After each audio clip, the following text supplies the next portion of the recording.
look who's joining us in studio, as promised, right here. My colleague from the NFL Network. Man spent many, many a moon with the Green Bay Packers, 9 NFL seasons. He is from the San Jose State University. Good to see you, James Jones. What's going on, my man? What's your draft weekend memory? What's your favorite draft weekend memory? Oh, man, my draft weekend memory was I was sitting at the house, seeing all these receivers go in front of me that I felt like I was better than.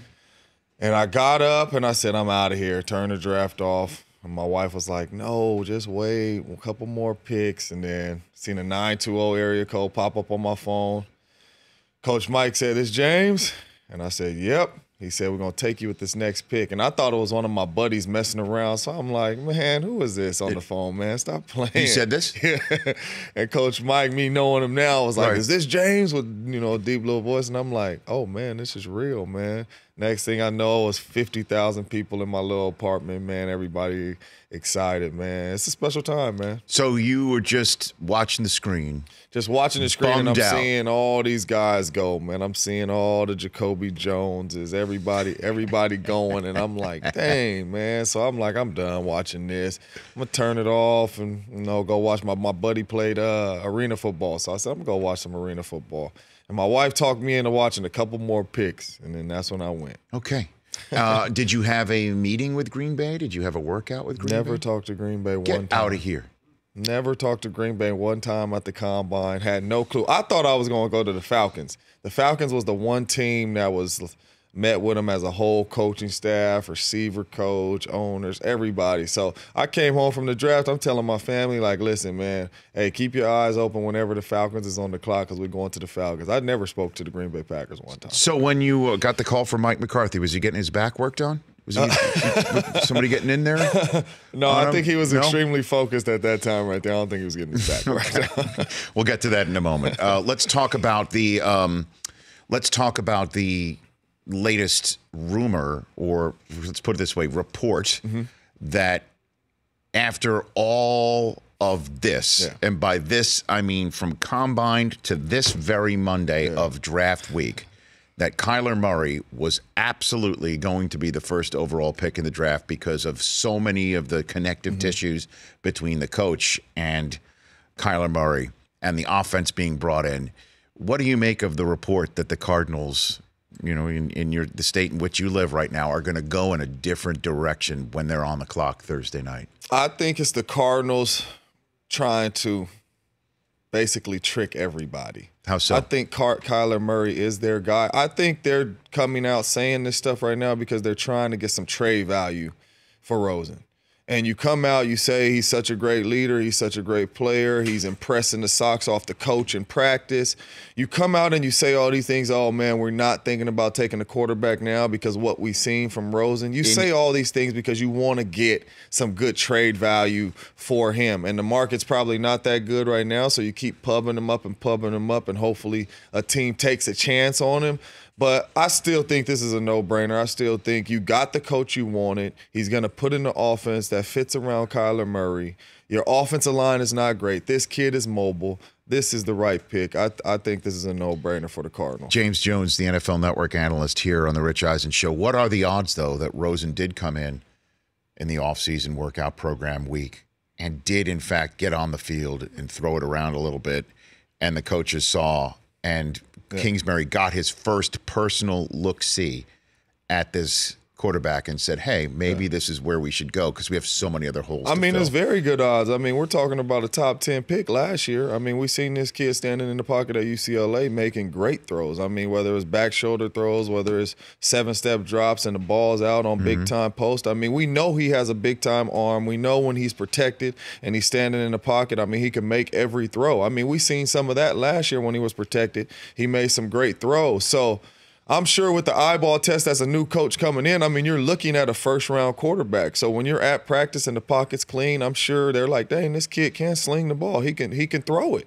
Maybe we can build I'm sure some of that, has come in there. But when you look at a kid like Kyler Murray and you look at the type of team the Cardinals have and the holes that they have not only on the offense but the defense as well, you got to get an explosive playmaker in there. And a guy that can touch the ball every play at the quarterback spot, you can't pass him up. Yeah, it's just been a fascinating couple of weeks for sure in Arizona where Murray showed up the week that the offseason workout program window opens up. And so Murray is being interviewed or having his tires kicked just as Rosen's in the building. How weird do you think that was in that locker room for that week, James? It's weird for Rosen, but I think they did that so some of the veteran guys could come up and meet Kyler Murray and maybe talk to him, and, you know, he could get to know some of his teammates, because that's the route that they were thinking about going. Because that's the only reason why you bring a guy in there when you're about to start off-season program, so he can meet some of these veterans, he can meet the guys, you know what I mean, talk to them, because they know that's the route they're going to go in the draft. Okay, so James Jones here, again, 9 seasons in the National Football League, including most of them with the Green Bay Packers right here on the Rich Eisen Show. What do you think of the receiving corps that's available this year in the draft? Man. I mean, obviously, we've seen the combine. We've seen a lot of the guys, test out of the water.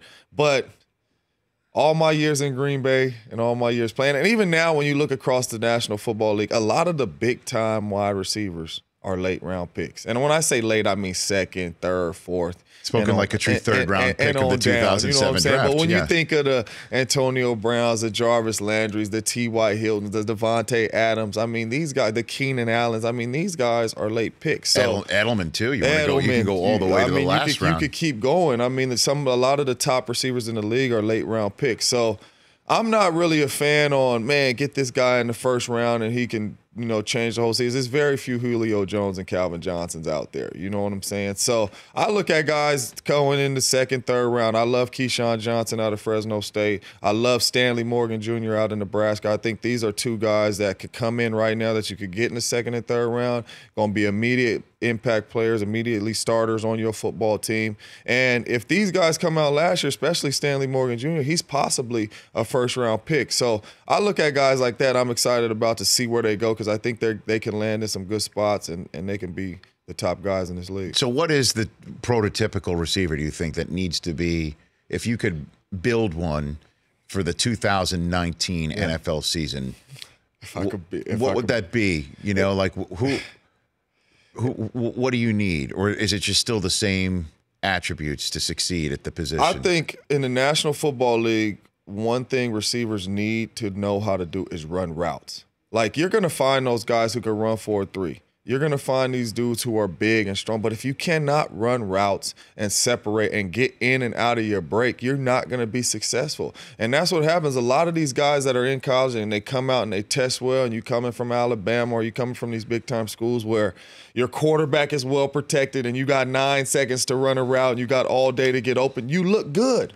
But then when you get in the National Football League and you have 3-4 seconds to get open, you better separate like that, and you haven't had a coach teaching you how to run routes and how to get open, you struggle. And I think that's why we see a lot of big-time wide receivers from big-time schools struggle, because when you get to the National Football League, it's happening a lot faster. You don't have all day to get open. You have to get in and out of your break. And when you get a lot of guys in the later rounds and all that, they've been trained for that. They've been getting in and out of their breaks. They might not have a very good quarterback, to deliver the ball. So they had to get creative with their routes and get open. And I think that's what you need in the National Football League. And certainly now, you want to talk about getting used to something in the NFL. Now the eye in the sky is going to be looking at offensive pass interference. How many of these young kids are going to get popped for that this year on the field, do you think? I think we're in trouble with that penalty right there on both sides of the ball. It's going to be some calls that go to replay, and we're all going to be sitting here like, we got to change this rule. You think so? I think so. Because, there's holding and fighting on every play. It's going to be some push-offs. It's going to be some little tugging here and there. That's football.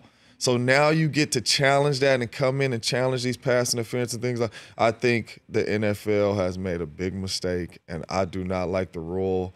Just let the guys go out there. You missed a call. We know you missed it. It was a big call. It changed the whole game. You missed it. It happens. They've missed plenty of calls, but now you can replay these. I think we're looking at longer games. I think we're looking at penalties that people are going to be like, "Why are we even looking at this?" We might be looking at longer last 2 minutes, because the same number of challenges, the pool of challenges from which coaches can reach for the flag is the same. Yeah, so that's not, and so coaches are going to have to think: do I really challenge that DPI here with 3 minutes to go in the first quarter, or when are they going to have that thing, or they'll do it early and won't have it late? it's the last 2 minutes. What will 345 Park Avenue buzz in? What will somebody buzz in with? But I just think it's such a touchy penalty because as a receiver, when you push off, why are you pushing off? Because he's holding me. So as a coach, you're saying, man, that's offensive pass interference. So you go challenge it. And then before he pushes off, you see the kid holding him. You know what I mean? So, I mean, as a referee, how are you going to say, oh, that's on the defense or the offense? Like, he did push off, but he was holding him before the ball came. Like, how are you going to do it? I think we're going to get a lot of controversial calls and challenges, and I don't think it's going to be good. Okay. Speaking of touchy subjects, let's get to it. The Bleacher Report article on your former team. Yeah. Although for you, I'm sure once a Packer, always a Packer. You were very vocal immediately. I know you FaceTimed in on NFL Total Access the day that the piece came out, saying, well, I don't want to say defending because that means that you wouldn't defend others in this scenario. What did you make of the piece that had Aaron Rodgers and the coach at such loggerheads and so many accusations flying back and forth about who was to blame for the situation there that led to McCarthy's departure? The reason why I came on so fast is because I thought it was ridiculous. And like I said on the show, the guy I know, Aaron Rodgers, and I was getting texts from everybody like, where was I at when all this was going on, when all these players coming out saying this about Aaron and this about, like, where was I at? Because I didn't see that. Like, Aaron wasn't that type of teammate to me.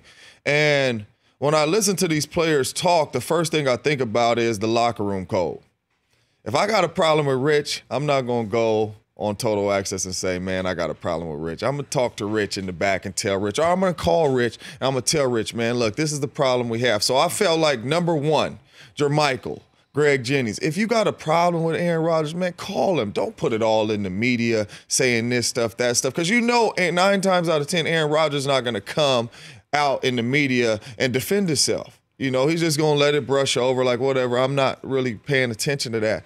And for those guys to come out and say the things they said about Aaron, I mean, it hurt because when they were in the locker room, it wasn't like that. Like Greg Jennings and Aaron Rodgers had a very good relationship in the locker room. Same as Jermichael Finley and Aaron Rodgers. You know, and then you leave and you say these things about Aaron Rodgers and the organization and all that. And then, I mean, like, to me, Greg is my guy. Like, I'm the godfather to his daughter. He is my man. But right now, and he knows I will tell him this, I think he was sensitive.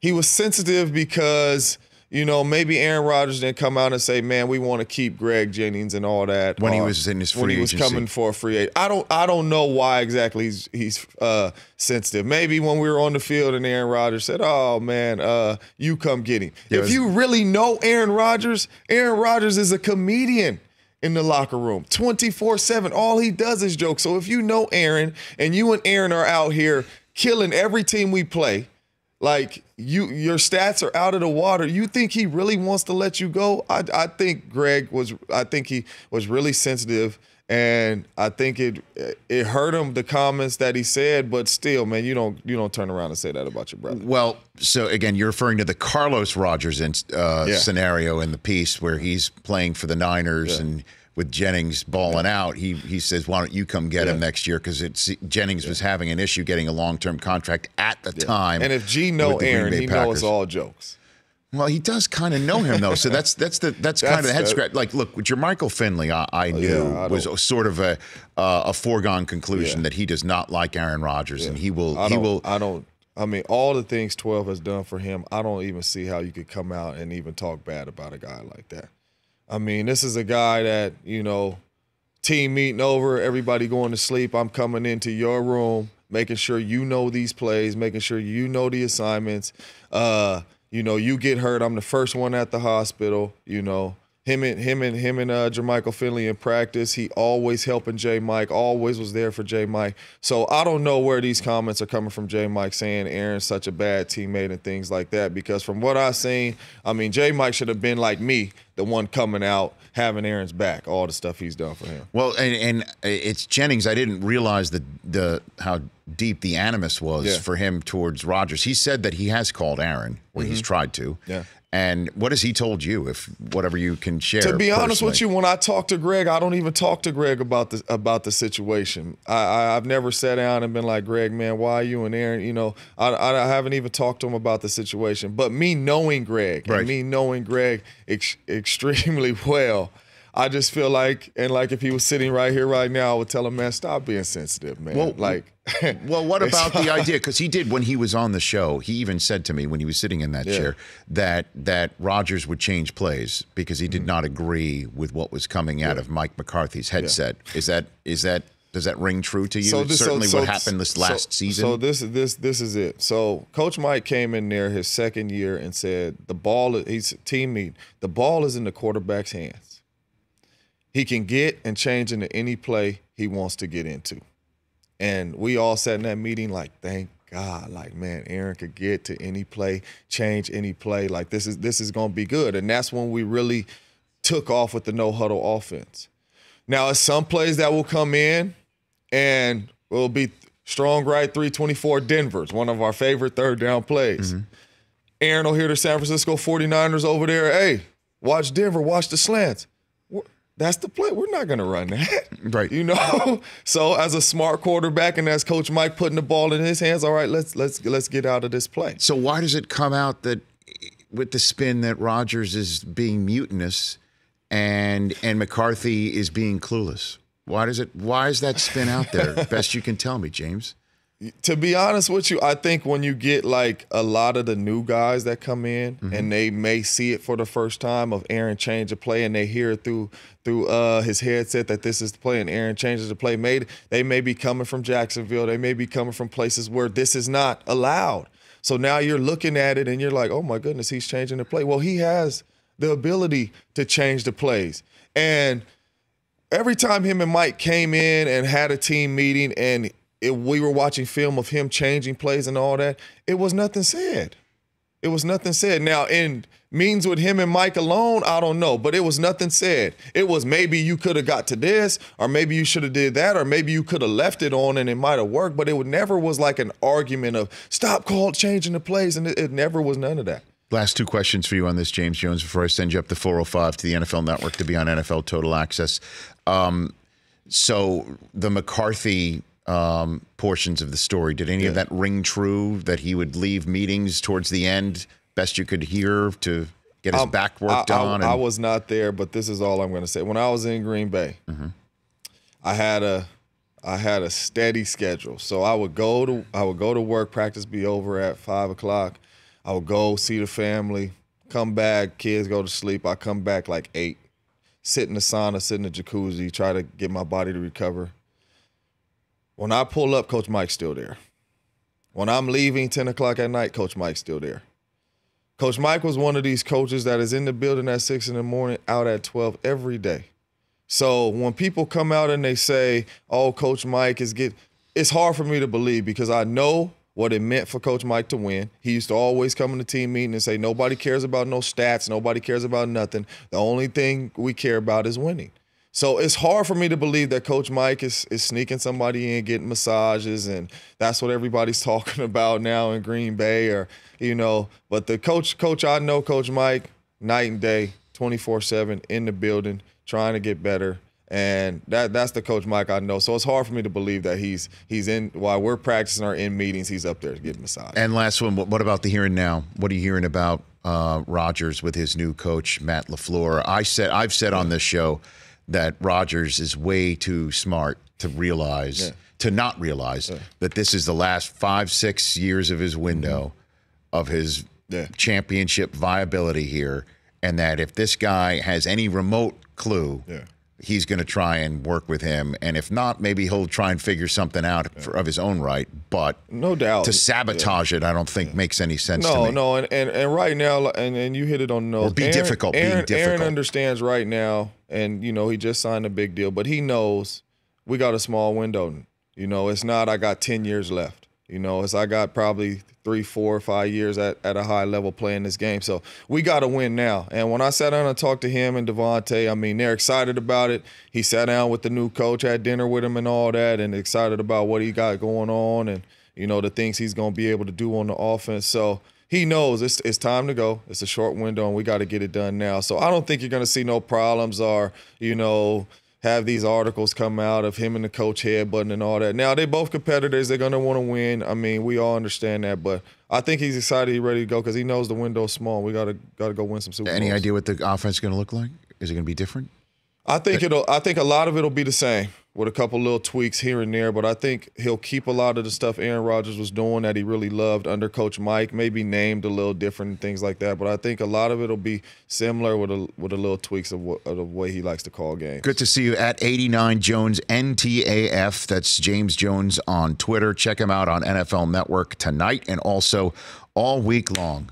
We are going to be from Nashville. You're going to be part of our draft conversation. Good to see you, sir. Good to see you, man. You got it. That's James Jones here on the Rich Eisen Show. Dwayne Haskins still to come, and checking around the rest of the sports weekend here on the Rich Eisen Show. For more of the Rich Eisen Show, tune to Audience Channel 239 on DirecTV for free on BR Live or download the Rich Eisen Show app.